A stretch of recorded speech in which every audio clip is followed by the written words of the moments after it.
அது நீங்க தான் கடைசி பிள்ளை இல்லைங்களா? ஆமா. 4 பேர் கடைசி பிள்ளை. நீங்க குருவானராக போகணும் அப்படின்னு சொல்லி செமினரிக்கு போகணுன்ற நீங்க ஃபர்ஸ்ட் சொல்லியிருப்பீங்க உங்க பேரண்ட்ஸ் கிட்ட எல்லாம். அப்ப எப்படி ஃபீல் பண்ணாங்க அவங்க? அவங்க ரொம்ப சந்தோஷப்பட்டாங்க. நான் சின்ன பிள்ளை இருந்து வளர்றப்ப என்னவே நான் ஒரு ஃபாதர் மாதிரி நினைச்சுதான் நான் வளர்ந்தேன். அதனால நான் போறோம்னு சொன்னப்ப வேண்டான்னு யாருன்னு சொல்லல, ரொம்ப சந்தோஷமா போக சொன்னாங்க. ஓ பரவாயில்ல. அப்ப சந்தோஷமா தான் உங்களை வழி அனுப்பி விட்டாங்க. அது மாதிரி யாரும் அழுகலை, போக வேண்டாம் யாருமே போ, சரி போயிட்டு வா. சரிங்க ஃபாதர். இப்ப நீங்க மதுரை டைசஸ் இல்லைங்களா? ஆனா இது வந்து கவுஹாட்டி வடகிழக்கு இந்தியா அந்த பகுதியில் இருக்கு. எப்படி அங்கிருந்து இந்த டைசஸ் சூஸ் பண்ணீங்க? நான் MSFSல படித்தேன்.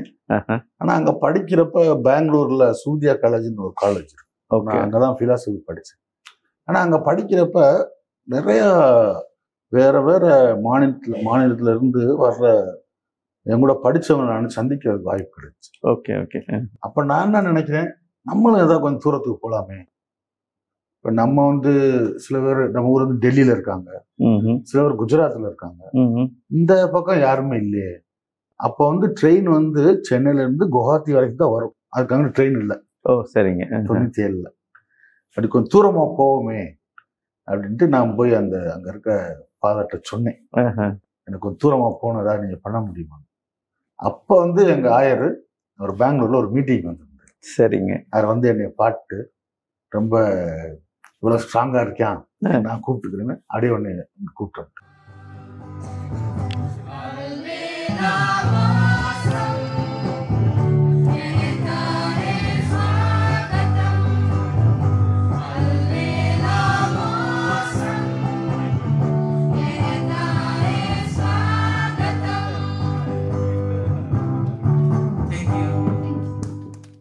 நீங்க ஜாயின் பண்ணது MSFS அந்த காங்கிரிகேஷன்ல ஜாயின் பண்ணீங்க. பட் உங்களுக்கு வந்து இங்க பண்ணி செய்யணும்னு ஒரு ஆசை, தூரத்துல போகணும் அப்படின்ற ஒரு, நம்ம ஊர்ல எல்லாரும் தூரத்துல போறோம், நம்மளும் போவோம், இந்த புது இடத்துக்கு போவோம். அதான் மதர் தெரேசாவுடைய அழைப்பு தான், கால் வித் இந்த கால் அப்படிங்கிற மாதிரி இல்லைங்களா? கடவுள் மதர் தெரேசாவை அழைச்சாங்க, ஆனா அதுலயும் ஒரு புதிய ஒரு அழைப்பாக கொடுத்தாங்க. அதே போல உங்களையும் சாமியார் ஆகணும், ஒரு செமினர்ல MSFS காங்கிரிகேஷன் சேர்ந்தீங்க. பட் இருந்தாலும் அதன் பிறகு ஒரு அழைத்தலுக்குள் ஒரு அழைத்தல் இல்லைங்களா? அழகா வந்து கவுஹாட்டில இங்க பணி செய்யணும்னு சொல்லி. அப்ப உங்க பேரண்ட்ஸ் உங்க வீட்டுல இருந்தவங்க எல்லாம் எப்படி பாத்துக்கிறாங்க? ஏன்னா தூரமா போறீங்க. ஆமா, நானு சின்ன பிள்ளைல இருந்து வீட்டுல நான் சொன்னதுக்கு மறுப்பு எதுவுமே மறுப்பு தெரிஞ்சது. இப்போ நான் பள்ளிக்கூடத்துல இருந்து ஒரு டூர் போகணும்னா சொன்னா சரி போயிட்டு வா அப்படிம்பாங்க. அதே மாதிரி நான் போறேன், சரி போயிட்டு வா. அந்த மாதிரி உடனே தூரம் பக்கம் எதுவுமே சொல்ல, சந்தோஷமா போயிட்டு வச்சு. ஓகே. அப்படியே கிளம்பி ஒரு சில பேர் எப்படி போன வரணும்னு சொன்னாங்க. அப்படியே நீங்க மட்டும் தனியா வந்துட்டீங்க. எனக்கு முன்னாடி இருந்தே கொஞ்சம் ஹிஸ்டரி ஜியோகிராஃபில இன்ட்ரெஸ்ட் ஆகுது. ஆனா நான் கண்ணை மூடிட்டு டெல்லி ஏறேன்னு நான் போய் மேப்ல கை வைக்க முடியாது. அந்த அளவுக்கு இன்னைக்கு நான் பிள்ளைகளை சொல்லி கொடுக்குறப்ப அது அந்த படிச்ச ஞாபகத்தை வச்சு நான் சொல்லி கொடுத்தேன். அதனால ஈஸியா சுலபமா எனக்கு எது எங்க மேகாலயா எங்க ஜம்மு காஷ்மீர் எனக்கு தெரியும். அதனால இந்த பக்கம் இருக்கு, வடக்கு இருக்கு, கிழக்கு இருக்கு, அது மட்டும் எனக்கு தெரியும் நல்லா. அப்படியே வந்துட்டீங்க. நீங்களே தனியா வந்தீங்க? தனியா தான். ஓ பரவாயில்ல, ரொம்ப தைரியம். அப்ப வந்து பிலாசபி முடிச்சுட்டு ஒரு 22-23 வயசு 1997 நவம்பர் 22 நான் இங்க வந்தீங்க. அப்பா மறக்காம இருக்கிறீங்க அந்த டேட். அப்புறம் இங்க வந்து நீங்க தியாலஜி படிச்சீங்க? ஆமா, இங்க வந்து ஒரு பங்குல 3 மாசம் ஒரு இடத்துல இருக்க சொன்னாங்க. அங்கதான் அந்த காரோ மக்களை சந்திக்கிற எனக்கு வாய்ப்பு.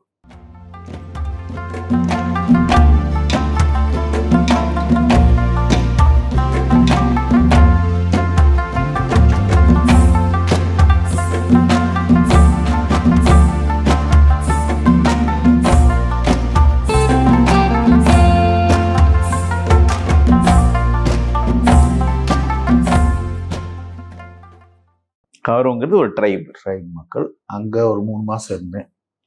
அது பிறகு போரோ மக்கள், அது வேற ட்ரைப். அங்க இருக்கிறதுக்கு கொஞ்ச நாள் வாய்ப்பு.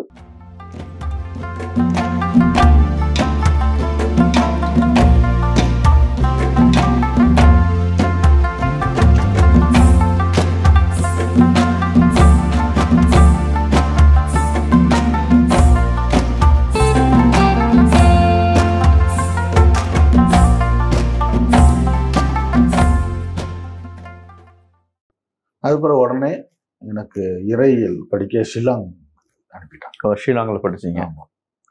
அங்கே ஒரு 4 வருஷம் படித்தேன். அங்கே முடிச்சுட்டு ஃபாதர் ஆனது வந்து 2003 4ஆம் தேதி ஆர்டினேஷன் ஆகிட்டீங்க. எங்க ஆண்டவரே எங்க ஊருக்கு வந்து எனக்கு ஆர்டினேஷன். கவுஹாட்டி பிஷப் வந்து அங்கே வந்தாரு. ரொம்ப செல்லமா வச்சுக்கிறவரு. அவரே வந்து முடிச்சு குறிப்பிட்ட கொடுத்து ஃபாதர் ஆகி 21 வருஷம் ஃபாதர் ஆயிட்டீங்க. போனது மே 4ஆம் தேதி 21 வருஷம் முடியுது. பரவாயில்ல, ரொம்ப சந்தோஷம். ஃபாதர் நீங்க எங்கெங்கெல்லாம் பணி செஞ்சீங்க? நான் 2003 குரூப் பட்டம் வாங்கின பிறகு 2 வருஷம் பிஷப் ஹவுஸ்ல ஆயர் இல்லத்துல இருக்கிறதுக்கு ஒரு வாய்ப்பு, மற்றும் குரு இல்லம் இந்த மைனர் செமினரியில் சொல்லி கொடுக்கறதுக்கு அந்த மாதிரி ஒரு 2 வருஷம் அங்கே இருந்தேன். நான் அந்த ஹையர் ஸ்டடீஸ் எல்லாம் போறது மாதிரி இருந்துச்சு. ஆனால் ஒரு புதுசாக ஒரு இடத்துல ஒரு பங்கு தொடங்கிட்டோம் பூட்டான் பக்கத்தில். அங்கே யாரும் போறது கொஞ்சம் பயப்பட்டாங்க. அப்போ என்னை கேட்டப்ப நான் துணிச்சல நான் போறேன் அப்படின்னு நான் போனேன். 2 வருஷம் 2005 போய் 2007 வரைக்கும் நான் உதவி பங்கு தந்து அங்கே இருந்தேன். சரி சரி. கொஞ்சம் கஷ்டமான இடம், பலதரப்பட்ட கஷ்டங்கள் அங்க. அங்க போய் சேர்றதே ரொம்ப கஷ்டம். ரோடு வந்து அப்படியே கீழே இறங்கி அப்படி மேலே ஏறும்.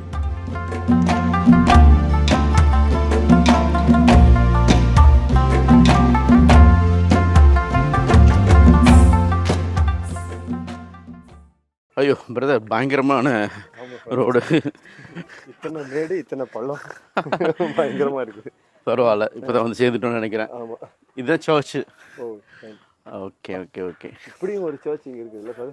மேக்ஸிமம் இங்கே எல்லாம் மூங்கில் தான் அவங்களோட இதுக்கு. ஆமாம், அந்த ரோடு வந்து 1960 போட்டது அந்த ஊரில். அதுக்கப்புறம் ரோடே போடல. Okay okay.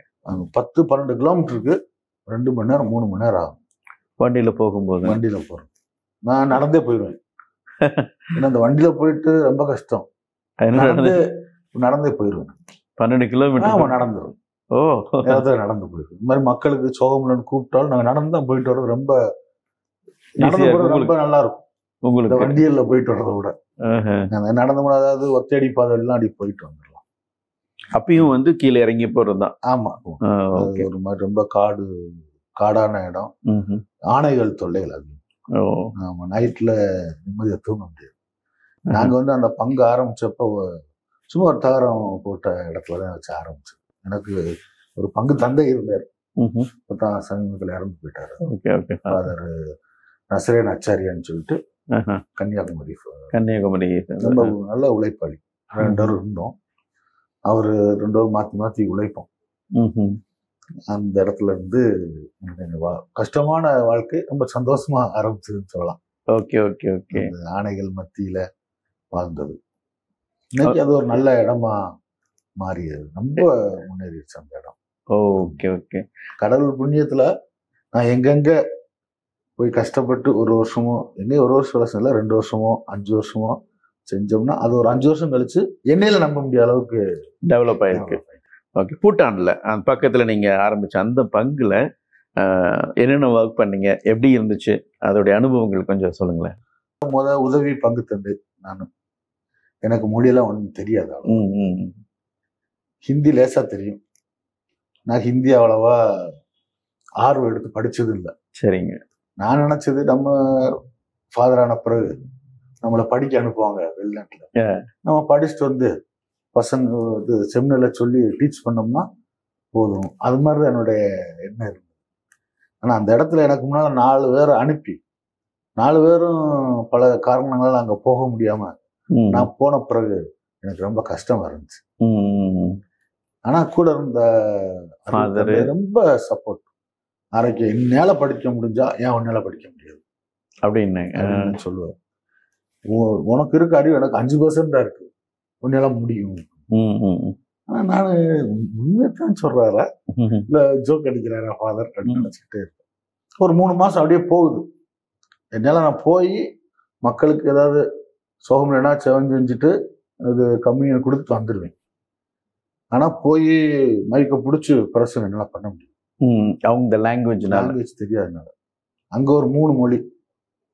பூட்டான் பக்கத்துல நான் அந்த பங்குக்கு பேரு நகரிஜுலி. 3 மொழி எனக்கு எதுவுமே தெரியாது. 3 மாசம் ரொம்ப கஷ்டப்பட்டீங்க. கஷ்டப்படாத நான் ஒண்ணு எப்படி கொண்டு போறேன் எனக்கு ஒன்றும் புரியல. ஆனா எனக்கு ரொம்ப ஆர்வமா அதிகமா இருக்கு. இந்த மக்களுக்கு ஏதாவது செய்யணுமே அப்படின்ட்டு ரொம்ப ஆர்வமா இருக்கு. நான் 3 மாசம் கழிச்சு என்னுடைய நண்பர்கள் சில பேர் சொன்னாங்க, உன்னால முடியும், நீ உட்காந்து படி. அது என்னுடைய ஒரு சேலஞ்ச் எடுத்துக்கிட்டு படிக்க ஆரம்பிச்சேன். கத்துக்கிட்டீங்க. சின்ன சின்ன பிள்ளைலாம் ரொம்ப உதவி செய்யும். ஏதாவது தப்பு செஞ்சோம்னா அவன் சொல்றப்பல அவங்க சொல்லணும், அப்படி சொல்லக்கூடாது, இப்படி சொல்லணும் அப்படின்னு அந்த சின்ன பிள்ளை நம்ம சொல்லிக் கொடுக்க அப்படியே. அது கூட ஈவினிங்லாம் சின்ன பிள்ளை கொஞ்சம் சாக்லேட் எல்லாம் கொடுத்து அதோட விளையாட போகும். அது எனக்கு நல்லா, அதுல சின்ன பிள்ளை எனக்கு டெஸ்ட் எடுக்குங்க, மார்க் கொடுப்பேன்னு சொல்லி ஜோக் அடிச்சு விளையாட. முதல் நாள்லாம் 0 0 ஃபாதர் 0 ஃபாதர்னு சொல்லுவோம். இப்போ ஒரு 10 நாள் எல்லாம் விளையாண்டு எல்லாம் பண்ண ஒரு 12 மார்க்கு 13 மார்க்கு இந்த மாதிரிலாம் சொல்லி எனக்கு ரொம்ப அதை இன்ட்ரெஸ்டா எடுத்து எப்படாவும் 3 மணி இந்த பிள்ளையெல்லாம் வரும் காத்துட்டு இருப்பீங்க. படிக்கிறது. அது கூட படிச்சுட்டு அதுக்கப்புறம் சாயங்காலம் நானா செல்ஃப் ஸ்டடியும் பண்ணி கொஞ்சம் கத்துக்கிட்டேன். 2 வருஷம் தான் இருந்தேன். முடிஞ்ச அளவுக்கு அந்த மொழியில கத்துக்கிறது. மொழி கத்துக்கிட்டீங்க. அது ஒரு பெரிய ஒரு கஷ்டமான ஒரு இது. அவங்க இருக்க ஃபுட்டு கல்ச்சர்லாம் எப்படி ஃபாதர்? அங்க வந்து பலதரப்பட்ட மக்கள். இந்தியாவில் அந்த பீகார், யூபி அந்த மாதிரி மக்களும் இருப்பாங்க. டீ கார்டன், அந்த தேயிலை தோட்டத்துல வேலை செய்யறவங்க நம்ம கத்தோலிக்கர் மெயின் அங்கிருந்து தான் இருப்பாங்க. ஓகே. பின்னால பூட்டான் பார்டர்ல வந்து போரோ அந்த ட்ரைப் மக்கள் இருப்பாங்க. பெங்காலின்னு சொல்லி அந்த மக்கள் இருப்பாங்க.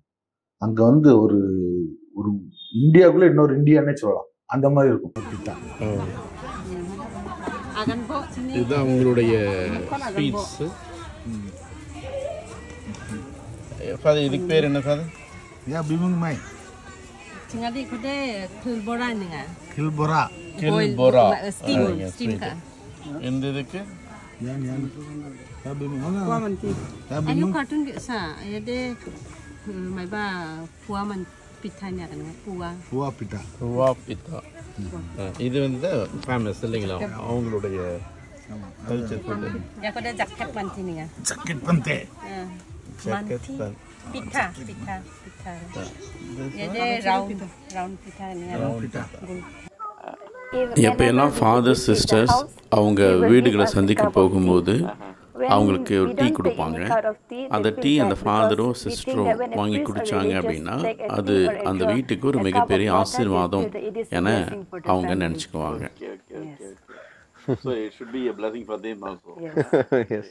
ஒரு இடத்துக்கு திருப்பள்ளிக்கு போறோம்னா அங்க இன்னைக்கு வந்து அங்க சாப்பாடு வித்தியாசம் இருக்கும். அதை முடிச்சுட்டு இன்னொரு ஊருக்கு போனா அங்க வித்தியாசமா இருக்கும். ஆனா எதுனாலும் நம்ம அது சாப்பாடு வந்து வித்தியாசமா இருந்தாலும் எது நமக்கு ஒரு பிரச்சனையா எனக்கு தெரிஞ்சது இல்லை. அடாப்ட் ஆயிடுச்சு. போற இடத்துல நான் மக்கள்ல ரொம்ப ஏழ்மையா இருப்பேன். எதுக்கு நீங்க எங்களுக்கு செலவழிச்சு நீங்க சாப்பாடே கொடுக்க வேண்டாம் அப்படி கூட நான் சொல்லி நான் வீட்டுல போய் சாப்பிட்டுக்கிறேன். இதுல சைக்கிள்ல தான் போவேன் நான் உதவிச்சாமி. அங்க சைக்கிள் தான் வேகமா போகலாம் வண்டியை விட. எத்தனை கிலோமீட்டர் ஃபாதர் மேக்ஸிமம்? பாரிஸ்க்கும் ஒரு ஊருக்குலாம் போன சமயத்துல 12-13 கிலோமீட்டர் வரும். ஆனா அப் அண்ட் டவுன்ஸ் தான் இல்லைங்களா? ஒரு சிலது கொஞ்சம் பிளைனா காடு எல்லாமே காடு தான். ஓகே. கொஞ்சம் பயமா இருக்கும் சைக்கிள்ல போனாலும். ஆனா போயிட்டு ஃபர்ஸ்ட் கொஞ்சம் முதல்ல கொஞ்சம் கஷ்டமா இருந்தது. போக ரொம்ப என்ஜாய் பண்ணி உடம்புலாம் ரொம்ப ஸ்ட்ராங்கா இருக்கும். சைக்கிள் ஒரு எக்ஸசைஸ் ஆன மாதிரி இருக்கும். ஓகே. அங்க இருந்து நீங்க கிளை பங்குக்கெல்லாம் போவீங்க இல்லைங்களா? கிளை பங்கு அங்க ஒரு 20-22 இருக்கும் ஊரு. அவ்வளோ கிளை பங்குகள்? ஆமா. ஒரு ஊருக்கும் இந்த உதவி தாங்க தான் எல்லா இடத்துக்கும் போகணும். ஏன்னா பங்குச்சாமியாருக்கு அவருக்கு பல வேலைகள் இருக்கும். அது அவர் பார்த்துக்குவாரு. அந்த முக்கியமான அவர் பார்த்துக்குவார். இந்த அருள் சாதனங்கள் திருப்பலிகள் ஒரு 3 மாசம் நான் போகாம இருந்தேன். அந்த மொழி தெரியாம. என்னைக்கு மொழி தெரிஞ்சதோ அப்ப இருந்து அங்க முத வெள்ளிக்கிழமை எல்லாரும் வந்து உட்காருவோம். ஃபர்ஸ்ட் ஃப்ரைடே மீட்டிங் சொல்லி உட்காருவோம். அப்போ நாங்கள் வந்து அங்கே மந்த்லி அந்த மாதத்துக்குள்ளே ப்ரோக்ராம்லாம் ஃபிக்ஸ் பண்ணிடுவோம். யார் எந்த வில்லேஜுக்கு எந்த ஊருக்கு என்னைக்கு பூசை அப்படின்னு முன்னாடி ஃபிக்ஸ் பண்ணிடுவோம். யாருக்காச்சும் சுகம் இல்லைன்னு எங்களை கூப்பிட்றப்ப அதுக்கு டைம்லாம் கிடையாது. அது எப்போ கூப்பிட்டாலும் நாங்கள் போயிடுவோம். அது மாதிரி சிஸ்டர்களும் நல்லா உதவி ஹெல்ப் பண்ணுவாங்க. போயிடுவோம். அந்த மந்த்லி ப்ரோக்ராம் போட்டு அதை ஃபாலோ பண்ணுறோம். லாங்குவேஜ் படித்தது மொழி தெரிஞ்ச பிறகு ரொம்ப எப்படா அந்த ப்ரோக்ராம் பாட்டு போகணுமே அப்படின்னு ரொம்ப ஆர்வமாக இருக்கும். பூட்டான் ஃபாதர். இப்போ அதுக்கப்புறம் வேற எங்க இருந்தீங்க? அது பக்கத்தில் இன்னொரு இடத்துல, அதுவும் பூட்டான் பக்கத்தில் தான். அங்கேயும் ஒரு உதவி பங்கத்துல அங்கே ஒரு 2 வருஷம் இருந்தேன். பெரும்பாலும் இதே மாதிரி வேலைகள் தாங்க. 2 பக்கத்து பங்கு தான். ஒரே ஏரியா, எல்லாமே புது பங்கு தான். நான் தான் அங்கேயும் முதல் உதவி பங்கு தந்தேன். அங்கேயும் எல்லாம் பக்கத்துல மக்கள் நல்ல பல வழிகளில் மக்களுக்கு உதவிகளை செஞ்சு மேலே கொண்டுறதுக்கு ரொம்ப முயற்சி செஞ்சோம். அந்த அருள் தந்தை வந்து ஃபாதர் மரிய சூசன், அவரும் தமிழ்நாட்டுக்கார் தான். அவரு எனக்கு அவர் தான் பங்கு தந்தை இருந்தார். நான் தான் அவருக்கு முதல் உதவி பங்கு தந்தேன். 2 பேரும் ரொம்ப நல்லா சந்தோஷமா இருப்போம். எல்லா இடத்துக்கும் போவோம், வருவோம். பல இடங்கள்ல போய் புதுசா பங்குகளுக்கு ஆரம்பிக்கலாம், இந்த இடத்துல போனா நல்லா இருக்கும். அவருக்கு இடம் வாங்கி புதுசா பங்குகள் ஆரம்பிக்கலாம் அவருக்கு ரொம்ப ஆர்வம். ஆனா அவர் ஏன் இடத்த நான் தான் அவருக்கு இந்த இடம் சரி வருமா வராத நான் தான் அவருக்கு சொல்லணும். அவருக்கு பிடிக்கும். 2 பேரும் ரொம்ப ஒருத்தருக்கு ஒருத்தர் இணைஞ்சு நல்ல பணி செஞ்சு 2 வருஷம் அங்க. ஆனா 2-3 இடங்கள் பிறகு அது தனியா ஒரு பங்கை ஆக்குற அளவுக்கு இடம் வந்துச்சு. ஆனா அப்ப ரோடெல்லாம் இல்ல, தண்ணியில எல்லாம் ஆத்த கடக்கிறது பைக்ல தான் போகணும். அப்ப வண்டியில இல்ல.